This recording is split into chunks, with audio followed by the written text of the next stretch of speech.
Hello everyone, welcome to Trickify CS. Now let's solve this PYQ. ये एक set scheduling का question है जिसमें हमको 3 प्रोसेस दिए, उसका अराइवल टाइम बस टाइम दिया हुआ है। P0, P1 and P2 arrival time है और बस टाइम को गिवन है। Now the primitive shortest job first, या फिर इसको हम बोलते हैं शॉर्टेस्ट रिमेनिंग टाइम फर्स्ट हमको यूज़ करना है। और scheduling is carried out only arrival और कंप्लीशन ऑन द प्रोसेस, मतलब हमको अराइवल टाइम को देख के ही इसको सॉल्व करना है और हमको फाइंड करना है एवरेज वेटिंग टाइम। सो इस क्वेश्चन के सॉल्यूशन की तरफ बढ़ते हैं। नाउ हमको सबसे पहले अराइवल टाइम गिवन है और बस टाइम गिवन है, इसकी हेल्प से हम गैंट चार्ट को ड्रॉ करते हैं। सो सबसे पहले कौन सी प्रोसेस अराइव हुई? P0। तो P0 कहाँ से अराइव हुई? 0 से 1 तक हमने इसको एक टाइम क्वांटम तक चलाया, तो कितना बच गया यहाँ पे 8। नाउ हमने देखा कि P1 भी अराइव हो गई, तो इसका बस टाइम कम है, कितना है? 4 है। वो कितना फर्स्ट वाला था? 8। P0 में 8 बचा था और ये P1 का बस टाइम है 4, तो जिसका शॉर्टेस्ट बस टाइम होगा हम उसको पहले चलाएंगे। सो हमने P1 को चलाया 4 तक, पहले हमने 4 तक पूरा 4 तक इसको कर दिया, तो 1 + 4 कितना हो जाएगा? 5। सो 5 तक चल गया, यानी कि P1 जो है वो हमारा पूरी तरह से कंप्लीट, यानी कि P1 जो है वो हमारा पूरी तरह से कंप्लीट हो चुका है, यानी कि P1 हट गया है ऐसे। नाउ अब P0 कितना बचा था? 8।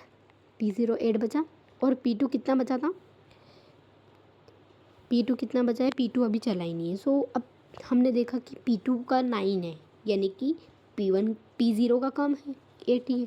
सो हम P0 को चलाएंगे पूरे 8 तक, पूरा 8 हम कंप्लीट, तो 5 + 8 = 13। नाउ अब लास्ट प्रोसेस बची P2, जिसको हमने 22 तक चला दिया। सो इस तरीके से हम गैंट चार्ट को ड्रॉ कर सकते हैं। नाउ अब हम कंप्लीशन टाइम निकालते हैं। तो मैंने आपको लास्ट वीडियो में बताया था कि कंप्लीशन टाइम कैसे निकालते हैं। इसका जो P0 का मतलब जो P0 की जो जहाँ पर ये लास्ट में हुआ है, जैसे कि 13 पे ख़त्म हुआ है, तो इसका कंप्लीशन टाइम ये हो गया। P2 का कंप्लीशन टाइम 22 है, तो P2 का ये रह गया। P1 का कंप्लीशन टाइम 5 है, तो ये यहाँ पे 5 आ गया। नाउ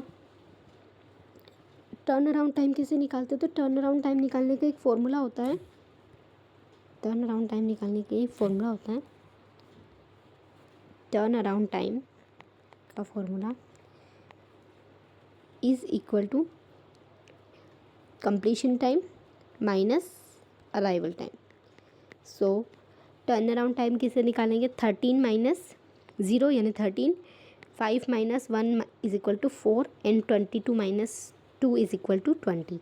नाउ वेटिंग टाइम कैसे फाइंड करते हैं? तो वेटिंग टाइम निकालने का फॉर्मूला होता है turn around time minus burst time. So turn around time कितना है? 13 में से 9 गए तो कितना बचा? 4।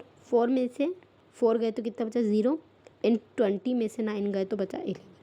सो हमने वेटिंग टाइम निकाल लिया। इन सबको ऐड करेंगे और divided by number of process, यानी कि 3 से डिवाइड करेंगे, तो 15 / 3 = आंसर 3। सो ये बहुत सिंपल क्वेश्चन है, इसमें बस कुछ भी नहीं है, गैंट चार्ट को ड्रॉ करना है और उसके अकॉर्डिंग हमको सबसे पहले कंप्लीशन टाइम निकालना है एंड देन टर्न अराउंड। इसकी मैं आपको एक सबसे शॉर्टकट ट्रिक बताती हूँ। एक फॉर्मूले को याद करने की ट्रिक है कि अगर हमने टर्न अराउंड टाइम